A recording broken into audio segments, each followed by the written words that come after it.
Isang umaga, nagchat sa akin si Kappa Girl ng sobrang haba. Ang sabi niya, Tito Dugs, yung mga classmate ko gusto pumunta sa bahay natin kasi idol daw nila ako. Kaso, Tito Dugs, sobrang kalat ng kwarto ko. Tito Dugs, please linisin mo at bumili ka na organizer. Sana pag-uwi ko malinis at maayos na. Thank you, Tito Dugs, kamukha mo talaga si Daniel Padilla. Pagpindot ko nga ng picture na sinasakin ni Kappa Girl, bigla na lang talaga ako nagulat at napatakbo.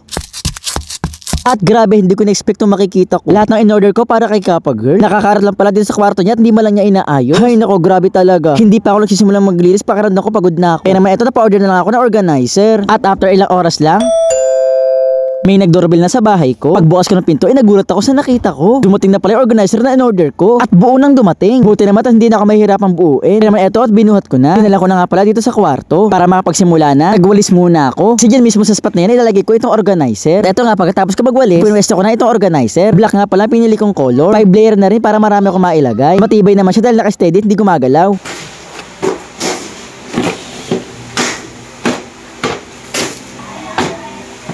Bali, yung mga mabibigat pala, dito ko nilagay sa pinakailalim. Dito naman sa pang 4 layer, dito ko nilagay yung mga magagaan at yung mga hindi masyadong nagagamit. Tulad dito mga unan dahil hindi naman ito dinadala ni Kappa Girl sa school. Dito naman sa pang 3 layer, dito ko nilagay yung mga cute na nakuha ko sa Sanrio blind box. Bali, 12 pieces nga pala sila. Pwede nga pala ito idikit sa TV, sa computer o kaya sa cellphone. Pero dahil maganda to, di-display ko na lang. Tsaka collectibles kasi ito eh. Hindi na magandang tignan kapag kulang-kulang sila. Dito ko na nga di pala nilagay itong mga squishy na to. Dito naman katabi nila, ito yung mga favorite ni Kappa Girl. Kasi sa akin ang favorite ko na naman dito ay nasa gitna. Ayan. Dito naman sa second layer, medyo may kalakihan pero magagaan. Maganda kasi tignan to pag medyo nasa taas sila eh. Tsaka magandang tignan kasi yung mga kulay nila ay nagko-compliment. Bali yung dalawa pala sa pangatlong layer ay kinuha ko. At nilipat ko naman sa pangalawang layer. Pinatong ko sa mga pagong yan kasi yung purpose niyan eh. O diba ang cute tignan? Dito naman sa right side nila ay halo-halo na lang itong mga nilagay ko. At yung dalawang nilipat ko sa pangatlong layer ay pinalitan ko na itong dalawang umiilaw. O diba ang cute at ang aesthetic tignan? Next naman sa pinakataas na tayo. Ang problema ko nga lang pala itong capybara. Sobrang laki niya kasi hindi ko alam kung saan ilalagay. Hindi naman kasi siya kasi sa mga layer kaya dito ko siya dalagay sa pinakataas. Ang kaso sa sobrang bigat niya ay tumataob siya. Kaya hindi ko rin siya mailagay. Guys, ang sad naman. Kaya naman yung mga natitira pa, inilagay ko na dito sa pinakataas. Bali, ang mga nilagay ko dito ay mga magagandang tignan. Tapos ito pa mga bag ni Kappa Girl, sinabit ko na nga lang pala dito sa gilid. Di kasi to pwede sa mga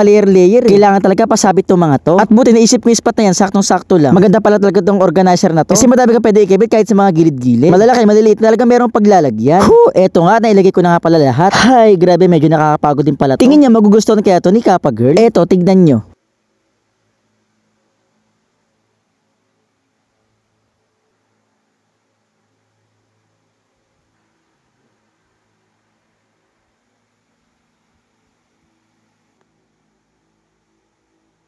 Oh wait, teka lang. Bago matapos ay meron pa pala tayong mga pahabol na panabit.